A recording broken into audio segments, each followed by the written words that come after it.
Olá, vamos ao texto. Hebreus capítulo 11. Ora, a fé é a certeza daquilo que esperamos e a prova das coisas que não vemos. Pois por meio dela os antigos receberam um bom testemunho.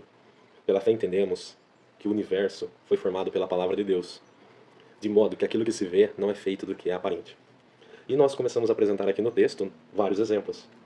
Abel, Enoque, Noé, Abraão e toda a história de Isaac e Jacó. E no verso 13, todos eles viveram pela fé e morreram sem receber o que tinha sido prometido. Viram-no de longe e de longe o saudaram, reconhecendo que eram estrangeiros e peregrinos na terra. Eu tenho certeza que em algum lugar você já deve ter ouvido a frase: quem tem promessa de Deus não morre antes de alcançar a promessa. O texto bíblico diz o contrário. O falso ensino pode ter dito isso que você ouviu, mas o texto bíblico diz exatamente o contrário. Hebreus 11, verso 13. Agora vamos ao verso 39. Todos eles receberam bom testemunho por meio da fé. No entanto, nenhum deles recebeu o que havia sido prometido. Deus havia planejado algo de melhor para nós, para que conosco fossem eles aperfeiçoados.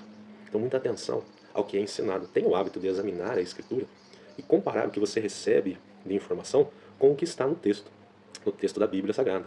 Existe a falsa religião, ela está infiltrada dentro dos mais variados segmentos. Acredite, esta semana eu tive uma experiência interessante, que eu ouvia muito falar sobre a inteligência artificial e as plataformas que isso é possível fazer comunicação, e eu fiquei um tempo em contato com essa tecnologia, conversando um pouco, interagindo, né, através do chat por aí, e é assustador a carga de conhecimento e de conhecimento bíblico que pode ser distorcido, que eu tenho alguns exemplos em que houve uma interpretação distorcida, porque essa base de conhecimento está em toda a mídia.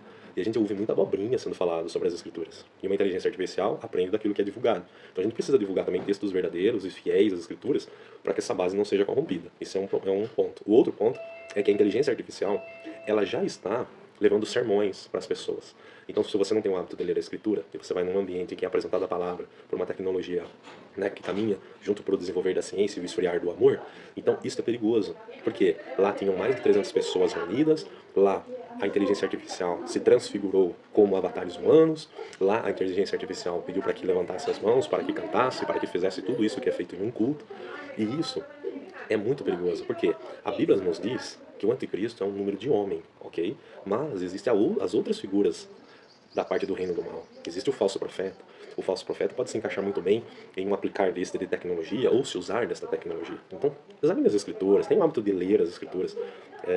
Você pode às vezes até achar que você está ferindo a sua fé. Se você recebe o texto, por exemplo, ou recebe uma mensagem vinda de algum líder religioso que você conhece, e você às vezes você acha que você vai ferir a sua fé se você examinar aquilo como que está na escritura. E é justamente o contrário que tem que ser feito. Paulo, no divulgar das igrejas, né, na inauguração da igreja na terra, que é o livro de Atos, ele fala justamente o contrário sobre isso. Depois ele faz cartas a Corinto, ele manda carta a Gálatas, ou seja, justamente com esse cuidado. Você quer ver um outro ensino religioso, falso, que está sobre a terra? É muito comum você pegar grandes instituições religiosas e elas dizem assim: eu tenho uma palavra, então eu não posso ser interrompido, porque a palavra está comigo. E são homens que têm bagagem de escritura, estão aí faz muito tempo, né? Como eu sempre brinco e digo, eu falo: quem sou eu na fila do pão? Porém, o que a Bíblia diz sobre isso? A Bíblia fala sobre 1 Coríntios, no capítulo 14, no verso 26. Que farei, pois, irmãos, quando vos ajuntardes? Cada um de vós tenha salmo, doutrina, revelação, tem a língua, tem a interpretação. Faça-se tudo para edificação. Então eu não vou nem entrar no detalhe de que existe muito falar de língua sem interpretação. Não é isso que eu quero abordar, é um outro ponto, tá? E falem 2 ou 3 profetas, e todos julguem. Tá vendo a legalidade para você examinar a escritura? Tá na própria Bíblia.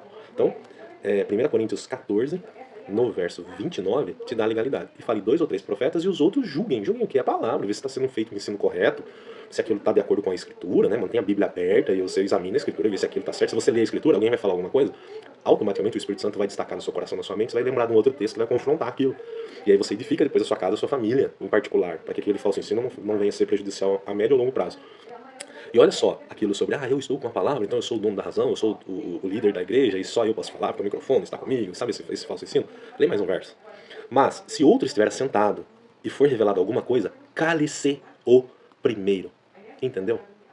E por que isso é importante, você ter esse hábito de examinar? Porque você, sendo espiritual e estando dentro de um ambiente religioso, de uma igreja, de uma reunião, você vai perceber, se você estiver com esse hábito, o momento em que o Espírito Santo está falando e o momento em que a emoção está tomando alguém que está na frente, que está ensinando, que está fazendo qualquer coisa. É notório isso.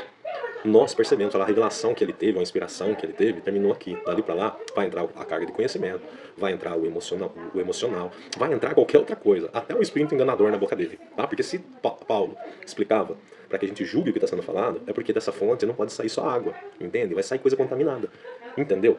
Então fique atento a isso. O falso ensino, ele é sutil dentro de religiões de renome. Religiões que, sendo confrontadas, você se torna errado. Então examine as escrituras por si, examine as escrituras na sua casa, ensine a sua família e se desvie de falsos profetas e falsos líderes. Deus te abençoe.